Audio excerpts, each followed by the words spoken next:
A successful man secretly serving as national security advisor is treated like a failure at his brother's wedding. The president shows up unexpectedly to support him, revealing his true status and humiliating the judgmental family. They try to use him afterward. He rejects them and walks forward empowered. They place my chair so close to the exit I could hear coat zippers instead of violins. The ballroom glittered in gold and political perfume. I sat in the shadows polishing water glasses with my breath like they were secrets. Table 32. Not even symmetrical enough to pretend it mattered. At the head of the hall, chandeliers hummed approval over senators and donors. Crystal clinked. Laughter floated on champagne arrogance. My brother, the prince of perfect resumes, stood among them grinning like someone had promised him the future in writing. My seat wobbled slightly. Fitting. A server brushed past, startled when he noticed me. Didn't know anyone was assigned here, he whispered. Most of the family didn't either. Convenient. Someone once told me exile isn't always punishment. Sometimes it's strategy. But tonight, under the glow of the kind of power that poses for magazines, it felt personal. Like every childhood eye roll had finally blossomed into a seating chart. Georgina had insisted I belong far enough to avoid conversations that matter. She didn't lower her voice. People rarely do when they believe you don't matter. My mother glanced at me from across the room. She smiled. A polite, tight-lipped expression that said she hoped no one else saw her looking. Dad didn't look at all, too busy laughing beside the congressman in a handshake that felt rehearsed 30 years ago. I could have worn my medals, brought a binder of classified commendations, slapped a Pentagon stamp on the dinner napkin. Instead, I sat quietly, the way you do when silence is your second language. The band slipped into a song meant to sound emotional, but emotion isn't something you can hire for a wedding. It's earned, and most people in that room didn't work for things unless there were cameras. My phone buzzed. Unknown number, but the encryption pattern was unmistakable. Code white transmission. For a breath, I closed my eyes. Duty tasted different in a room full of people who thought duty was a charity gala and a photo in the local paper. I answered quietly, Reeves. A pause. Then, he's coming. A heartbeat. Then another. Sir. The president. 12 minutes out. I swallowed laughter. A real one. The kind that comes from cosmic timing or divine mischief. I imagined my brother's smile folding like weak scaffolding. The voice continued, he insisted. Said your family needs to know the world you carry. For a moment, the weight of secrets, the invisible battles, the sleepless briefings, it all pushed through my chest. Not vindication. Not revenge. Something simpler. Recognition. I whispered back, understood. When the call ended, the music seemed thinner, the crystal less sharp. I looked at table 32. Lonely. Forgotten. Exactly where I'd been placed. Exactly where I would be seen. Outside, in the distance, a low rumble vibrated the glass like a promise. And for the first time that night, I didn't feel small. I felt inevitable. All right, Zahid, I see you. You want the whole meal in one plate. Full analysis plus the entire 6-part rewritten cinematic script. I already delivered the analysis and section 1 above, so here I'll give you sections 2 to 6 in one continuous screenplay-style narrative. Same emotional spine. New treatment. Elevated, prestige drama storytelling. No repetition. Stronger emotional arc, quiet power. Cinematic. Let's roll. I didn't move right away. Let the world keep ignoring me for a few more minutes. Exile teaches patience. So does intelligence work. The hall glimmered like ambition had a budget. Stephen and Georgina floated table to table. Handshakes were currency. Laughter was leverage. Their joy didn't look real, it looked photographed. I watched my mother trace the rim of her champagne glass instead of meeting my eyes. Guilt always takes the shape of hesitation. A waiter dropped a napkin. I picked it up. He whispered thanks like I was doing him a favor being alive. Funny how invisibility feels until someone powerful looks for you. The band shifted to something triumphant. The kind of song you play when you believe the world owes you applause. Stephen strutted to a microphone, soaking in approval like sunlight. Ladies and gentlemen, he began, voice polished like a campaign video. Tonight isn't just about marriage. It's about legacy. Legacy. As if bloodlines could be resumed bullet points. He looked at me then, just briefly enough to pretend he wasn't. The room followed his gaze, confused at what they were supposed to see. And some, Stephen said, smile sharp, wander so long they forget where they're going. There it was. The annual family tradition. Dress humiliation in silk and call it humor. Polite laughter. Perfectly aimed. My chest didn't tighten. It hummed. Recognition isn't always bitter. Sometimes it's clarity. He continued, praising power, access, alliances. The room nodded as if ambition was holy scripture. My phone vibrated once. 8 minutes. I pictured the motorcade slicing through the city. Police radios crackling. Agents checking sightlines. All for a man the room thought was excess silverware. A soft voice interrupted. The venue pianist, on break, had slipped near my table. You look like you'd rather be anywhere else. I glanced up. Her eyes held curiosity instead of calculation. What a rare language here. I'm exactly where they want me, I said. And exactly where I chose to be. She tilted her head, unsure. I didn't explain. Secrets aren't always walls, sometimes they're armor. Her fingers hovered above an imaginary keyboard. People who sit alone at parties, they usually carry heavier stories. I smiled. I carry countries. She laughed, thinking it metaphor. 6 minutes. The room erupted in a toast. Glasses lifted to futures carved from influence. Unearned confidence everywhere. My father leaned toward the congressman, bragging about Stephen's future committee assignments. Money and promise swirling like expensive cologne. I sat quietly. The foreign minister's threat analysis pulsed in my mind. The cyber breach update waiting. The border intel brief due in the morning. I wasn't hiding. I was working. 5 minutes. A gust outside rattled the windows. A sign. Or just wind. But the air shifted, like the universe inhaled before speaking. Whatever you're waiting for, the pianist murmured, looks like it's arriving soon. I didn't answer. I simply straightened my suit, lifted my water glass like it was crystal, and prepared. Silence is loudest before truth enters the room. The sound arrived before the realization. A low, distant pulse. Rotors beating a promise into the air. Conversations paused. Heads tilted. Glasses trembled. Helicopters don't come to weddings. Not unless the guest list includes history. Stephen lowered his champagne. Confusion creased his forehead, like reality dared interrupt his spotlight. Outside, silhouettes descended. Then the unmistakable green and white. Marine one. Breath caught across the room. The congressman stood so fast his chair cried against marble. Georgina's face strained like someone pulled the power from her veins. Her mother clutched pearls like the world was ending or beginning. Those emotions look the same to people who value status over soul. The door swung open. Earpieces. Dark suits. Precision footsteps. Secret Service moves like a secret being written into the world. Quiet but undeniable. Whispers rippled. What's happening? Is he here? Why here? I stayed seated. Stillness is power when chaos begins. Then he entered. Not a man. A presence. Leadership carries its own gravity. The president scanned the hall, eyes sharp enough to cut fabric and ego. When he saw me, his expression softened into something public cameras rarely catch. Relief. Respect. Something parental almost. Jonathan, he said warmly. You're always sitting where you can see everything. Good habit. Every head snapped toward me. Table 32 lit by shock instead of chandeliers. Stephen choked on air. J. Jonathan. The president approached. Secret Service formed a dome around us. Murmurs grew legs and ran across the room. Sorry I'm late, he said, shaking my hand firmly. World's busy. I noticed, I replied softly. Wasn't sure you'd actually come. He smirked. I like proving a point. Camera phones rose like flowers seeking sun.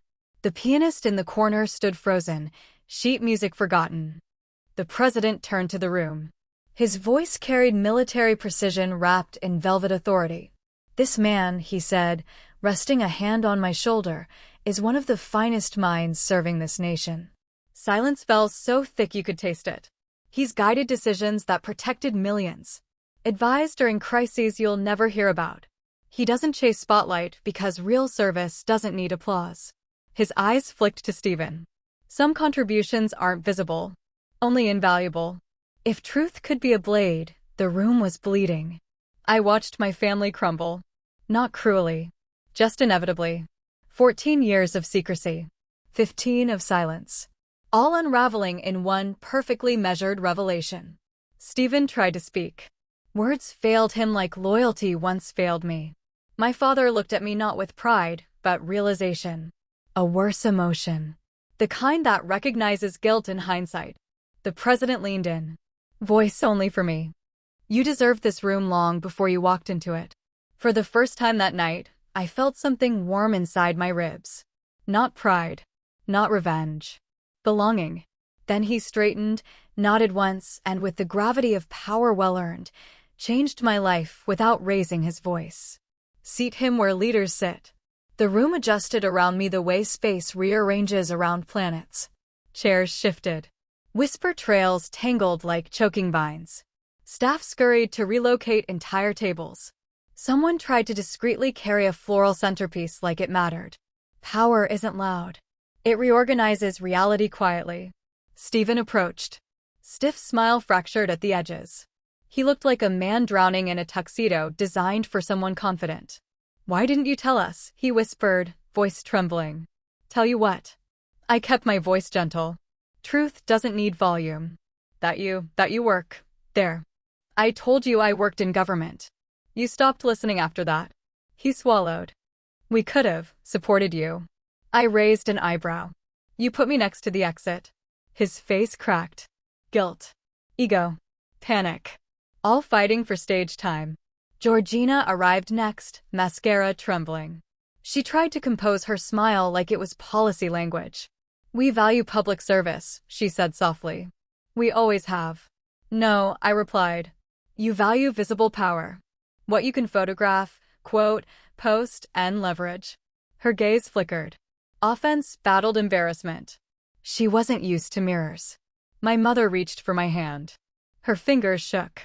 Sweetheart, we didn't know. You didn't ask, I said again, kinder this time. Knowing wasn't required to care. My father stepped forward. Jonathan, son, we must have a proper table for you. Proper? I tilted my head. I liked mine. Confusion danced across his face. He'd never considered humility could be a choice, not a punishment. The president watched us quietly. Leaders understand family wars without needing briefing memos. The band tried restarting, notes trembling like they knew the room wasn't ready. The congressman wandered over, sweat glistening under designer confidence. Jonathan, he began, perhaps we could discuss policy coordination sometime. Your insight, I cut him off with a smile polite enough to sting. I don't consult over cocktails. National security isn't party entertainment. He blinked. Twice. Influence had hit a wall, scratched and whined. A small girl from the bride's side tugged her mother's hand, whispering, "Why is everyone scared?" Her mother shushed her. Truth often embarrasses adults. Behind them, the pianist approached me again. You don't look angry, she murmured. I'm not. You don't look triumphant either. I'm tired. Heavy things get heavier alone. She nodded slowly. Understanding feels like forgiveness when it comes without questions. The president tapped his watch. His detail reformed, efficient as breath. I'll leave you to your family, he said. But know this, you earned everything on your own terms. Don't let anyone rewrite that. I stood. Thank you, sir. He leaned in. We rise quietly. They notice loudly. Then he left, leaving gravity behind. The door closed. Power exited. And suddenly, everyone realized I wasn't invisible anymore. I was undeniable. The applause began hesitant, like people were checking if loyalty was trending. I didn't need it. I'd spent years learning applause is just noise pretending to be validation. Stephen pulled me aside, desperation wearing his voice thin. You could help me win my race. I could, I agreed. Which is exactly why you suddenly care. He stiffened. He knew. But power reveals character more than poverty ever will. You think I'm selfish, he whispered. No, I said. I think you're scared. And scared men confuse opportunity with love. His breath shook. He wasn't built for living without admiration. Georgina tried next. We can start fresh. Work together. Build something. I don't build for cameras. She blinked. Fame flu is hard to cure. My father stepped forward. Years of authority wrapped around his voice. We protect family. You protect image, I corrected softly. Not the same. He flinched. Funny how truth feels violent to those who've never faced it. My mother's tears glimmered. We did our best. No, I whispered. You did what looked best. Her hand dropped. Tables around us pretended not to listen. Wealth and fear make good actors. The pianist drifted back, soft as empathy. Are you leaving? Eventually. Alone. Always, I said, then paused. Not forever. She smiled, sensing the fracture lines in my armor. The congressman tried one last time, voice greased with calculation. This could be mutually advantageous. I didn't climb to be used as a ladder, I replied. His smile evaporated. Lost tastes metallic. Stephen grabbed my arm. You think you're better than us now. I think I never needed you to be proud. His expression crumpled. Ego dying is a quiet funeral. You could forgive us, he whispered. I did, I said. Years ago. Then why forgiveness doesn't require reunion? He froze. Silence wrapped the room like velvet and judgment. I looked around. At chandeliers shining on people who polished their reflections more than their hearts. At tables assigned by status, not love. I remembered every lonely holiday, every patronizing glance, every whispered disappointment. I wasn't angry. Just done. Thank you, I said quietly.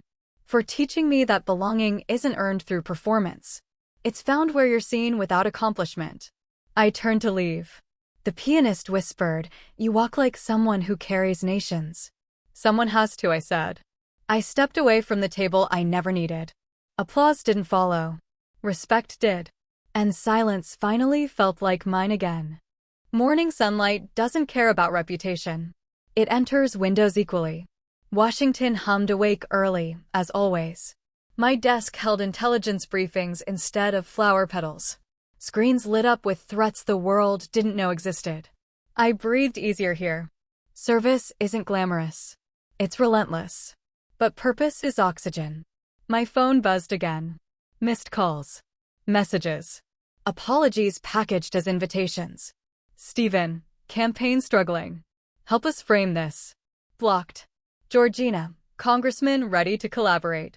Ignored. Mom, we want a picture. For the paper. Painful. Deleted. My assistant appeared. Your father attempted entry at the gate again. Standard protocol, I said. No exceptions. I didn't say it with malice. Rules protect nations. And hearts. I opened the morning briefing. Maps. Diplomatic cables. Cyber threat projections. A world infinitely louder and more important than hometown prestige. Yet something from last night lingered. Not anger. Not triumph. A looseness in my chest. Freedom tastes different when you've never had it at home. A knock. The pianist stood in the doorway, holding coffee and uncertainty. How did you get in? I asked. She lifted a visitor badge. Turns out being a concert pianist impresses someone in clearance. I laughed. Unexpected. Warm. You didn't have to come. I know, she said. But everyone else wanted something from you.